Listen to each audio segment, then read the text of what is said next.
तो रावण जो वहां लक्ष्मण से बात कह रहा था तो तत्काल सुनने में तो उटपटांग लगा कि तुम्हारा पूरा खानदान महामूर्ख है, इसी वजह से तुम्हारे जीवन में दुख आया। लेकिन रावण ने जब उसको तर्क के माध्यम से समझाना शुरू किया तो लक्ष्मण का जो क्रोध था वो धीरे धीरे ब्लड प्रेशर डाउन होने लगा।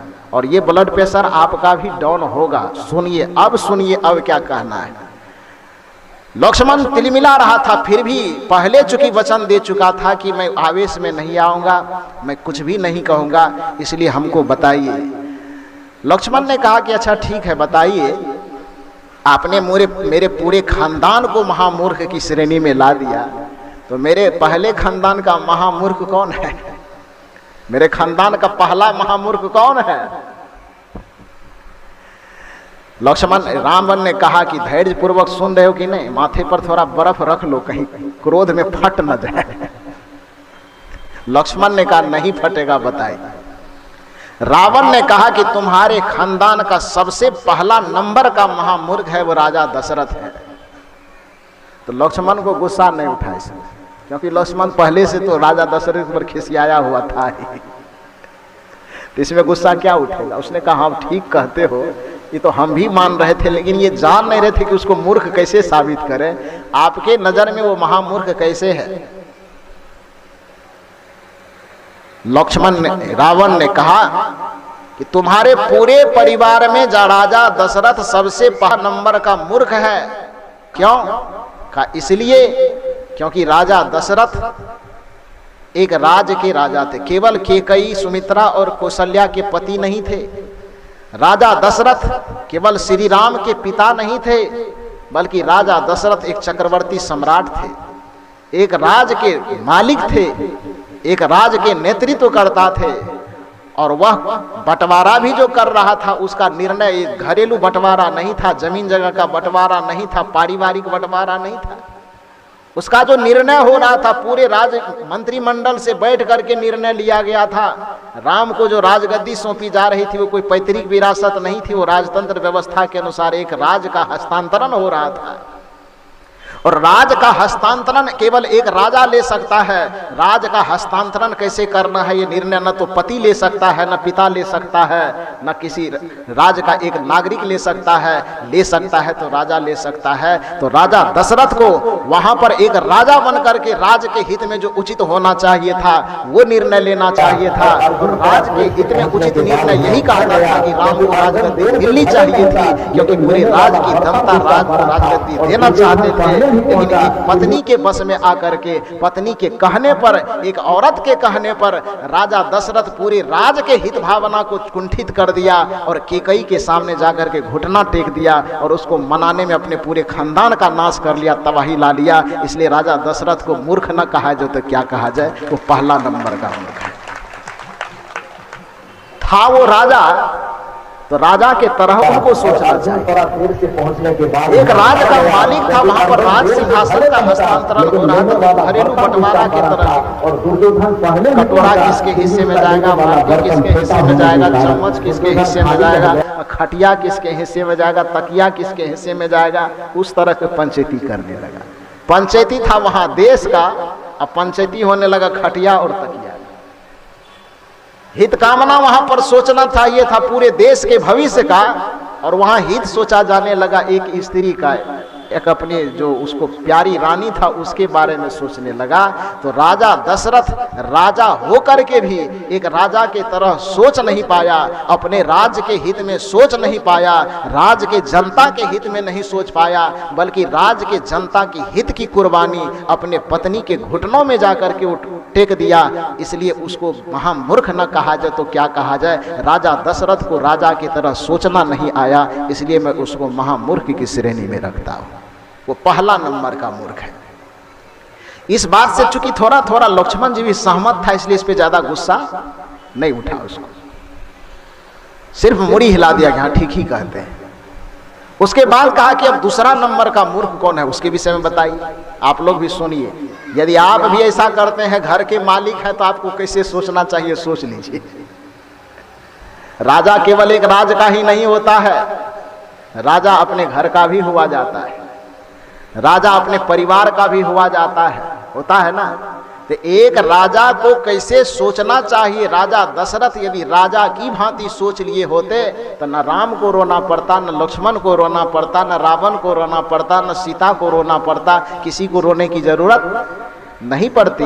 राजा दशरथ राजा होकर के भी राजा की तरह नहीं सोच पाया। था राजा लेकिन सोचा एक पति की तरह, था राजा लेकिन सोचा एक पिता की तरह, था राजा निर्णय हो रहा था राज का और सोच रहा था घरेलू झगड़ा की तरह। तो इसलिए ऐसे राजा को मूर्ख ना कहा जाए तो क्या कहा जाए, यही बात रावण कहना चाहता है।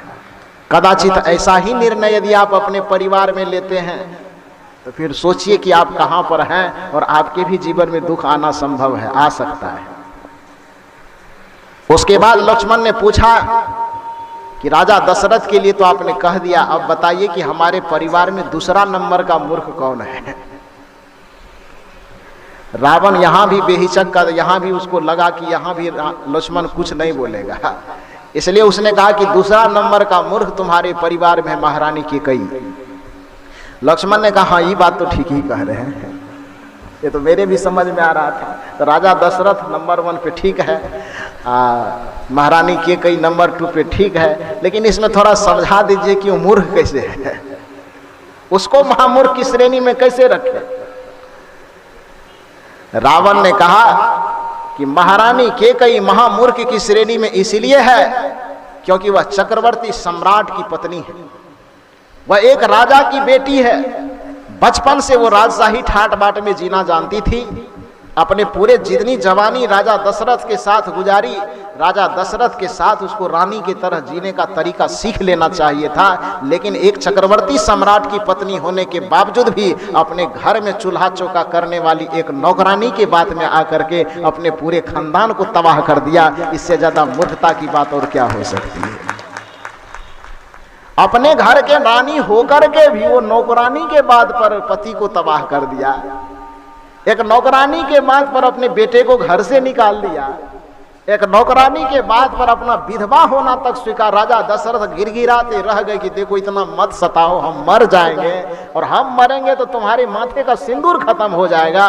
कैकेयी को तब भी समझ में न आई, अपने माथे का सिंदूर मिटा लेना पसंद किया, लेकिन नौकरानी के भेद को समझ नहीं पाया और नौकरानी के चढ़ाने पर चढ़ करके अपने पूरे खानदान की हंसी खुशी में आग लगा लिया। तो उसको महामूर्ख न कहा जाए तो क्या कहा जाए। ऐसा आचरण करने वाला मूर्खता की उसको मूर्ख कहा जाता है।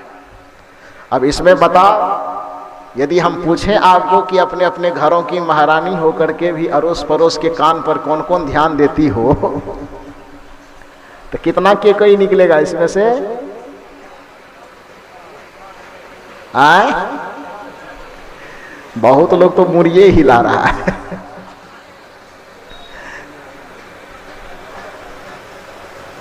महारानी होकर के भी नौकरानी के इशारे पर चलने वाले कितने लोग। और नौकरानी के इशारे पे न चलो, पड़ोसी के इशारे पर चलती होगी ना है? सब एक दूसरे से काना फूसी कर रहा कि हमर पुतो तो दूसरे के बात पर चले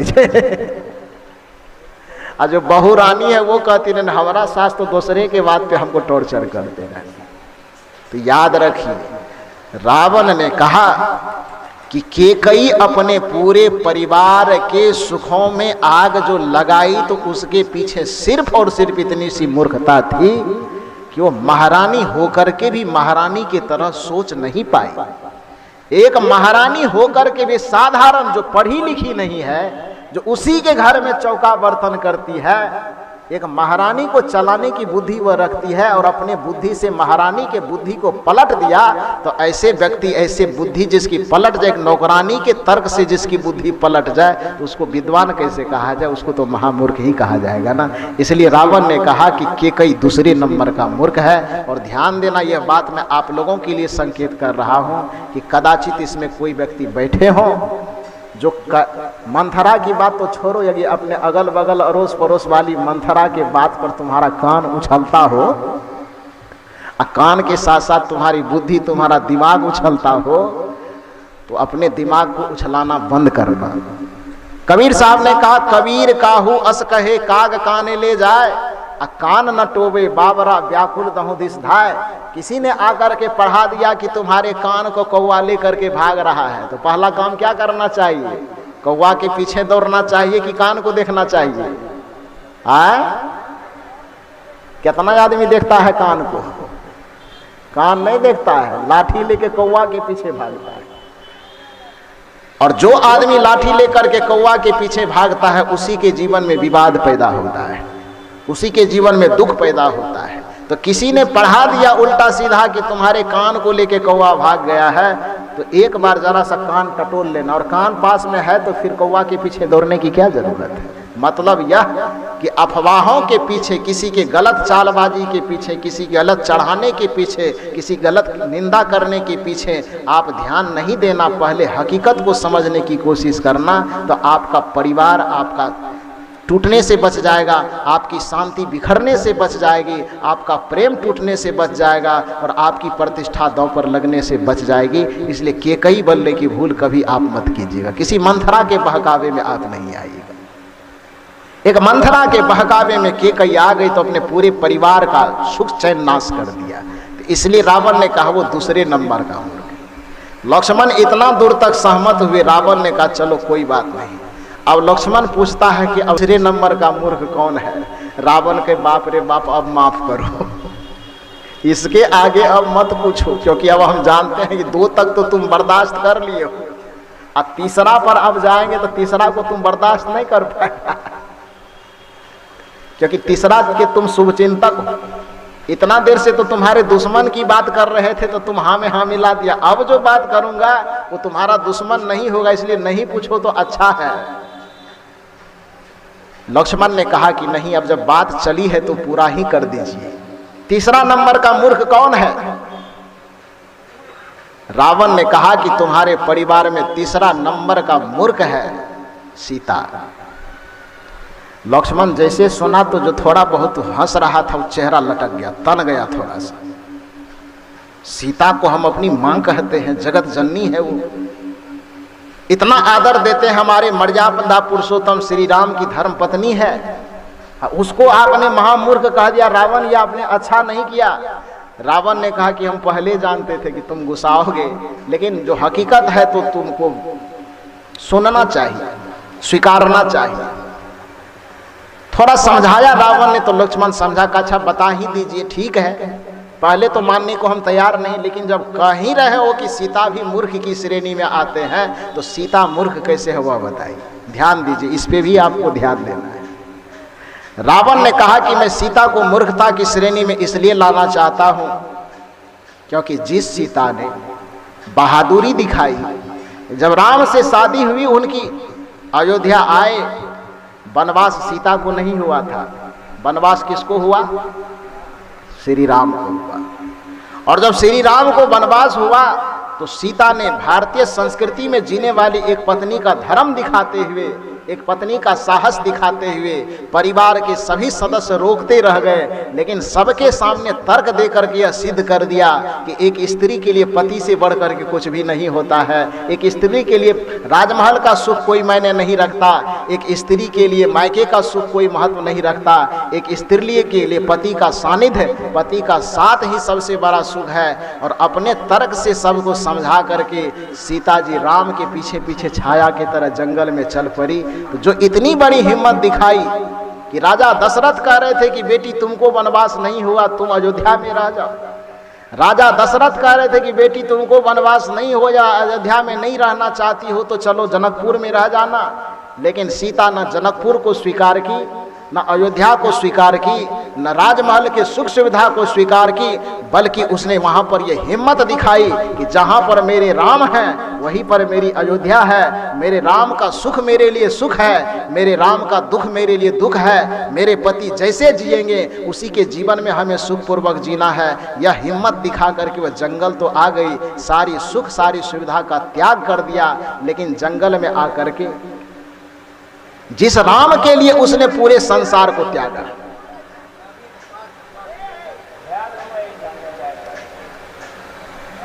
जिस राम के लिए उसने पूरे संसार को त्यागा, और उस राम को प्राप्त करके जब वह जंगल में चली गई तो जिस राम के लिए पूरे दुनिया को उसने छोड़ दिया, उस राम को अपने जब मुट्ठी में वो कर ली तो उस राम को पाकर के सुखी होना चाहिए ना जी। क्योंकि उस राम के लिए पूरे दुनिया को उसने छोड़ दिया। माँ को छोड़ा, पिता को छोड़ा, सास को छोड़ा, ससुर को छोड़ा, नैहरा छोड़ा, ससुराल छोड़ा। किसके लिए? किसके लिए छोड़ा? पति के लिए छोड़ा। और जंगल में वो पति जब साथ में है तो वहां जाकर के एक मिर्गा आया सोना वाला। तो आपका मिर्गा कहाँ आता है? नाक पे, तो कान में, तो हाथ में, तो गला में आता है ना। ये मिर्गा आपका जंगल में नहीं आता है, लेकिन नाक, हाथ, कान, मुंह इसमें आता है ना। तो जिस पति के लिए नहरा, ससुराल, सखी, सहेली, दुनियादारी, सारे सुख और सारी सुविधा को सीता छोड़ करके आ गई, राम जी को प्राप्त कर गई, तो उसको राम को प्राप्त करके सुखी होना चाहिए था। लेकिन जंगल में आ जाने पर जब राम जी को प्राप्त कर ली थी तो फिर राम जी से कौन चीज के लिए लड़ने लगी? नाक वाला के लिए। अरे मिर्गा यही है, कान वाला के लिए, गला वाला के लिए, पैर वाला के लिए लड़ना शुरू किया ना। राम जी के सामने आकर के सीता जी लड़ाई शुरू करती है। एक सोने का मिर्ग आया, उस मिर्ग को देख करके सीता जी ललचती है और सीता जी कहती है कि जा करके वो मिर्गा पकड़ के ला दीजिए। राम कहते हैं अरे काहेलू झमेला में पड़ रही हो, उससे क्या मिलने वाला है? ये आपको समझाया जाता है कि नहीं समझाया जाता है? ये आप लोगों को समझाया जाता है? ध्यान से सुनिए।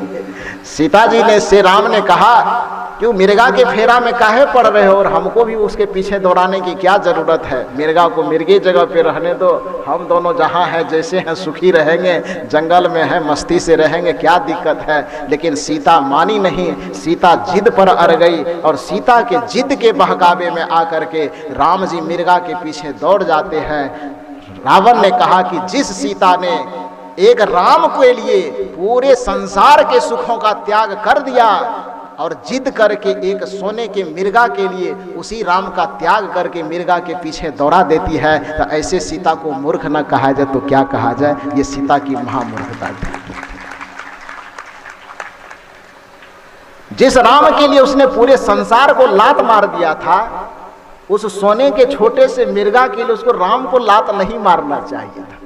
और कदाचित सीता उस मिर्गा के पीछे राम को न दौड़ाती तो सीता के जीवन में कोई दुख आने वाला था? सीता के जीवन में कोई परेशानी आने वाली थी? तो कहने का मतलब है महत्वपूर्ण कौन था? राम महत्वपूर्ण था।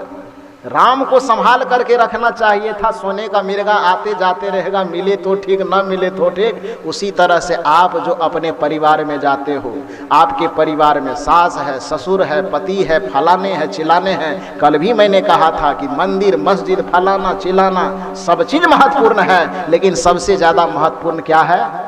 मनुष्य है। क्योंकि मनुष्य यदि न रहे तो बाकी कुछ भी रह करके कुछ नहीं कर लेगा, और कुछ भी न रहे केवल मनुष्य रहे तो सब चीज रहेगा। उसी तरह से एक स्त्री के लिए, एक सीता के लिए राम ही सब कुछ है, एक स्त्री के लिए उसके पति ही सब कुछ है, उसके परिवार का खुशी ही सब कुछ है, उसके परिवार का सुख ही सब कुछ है, उसके परिवार की प्रसन्नता ही सब कुछ है। तो अपने परिवार की प्रसन्नता को सुरक्षित रखने के लिए कदाचित कभी कभी तुमको सोने का मिर्गा छोड़ना भी पड़े तो मिर्गा को छोड़ देना। अपने परिवार को सोने के मिर्गा के पीछे मत दौड़ाना, नहीं तो तुम्हारे भी जीवन में दुख आने वाला है।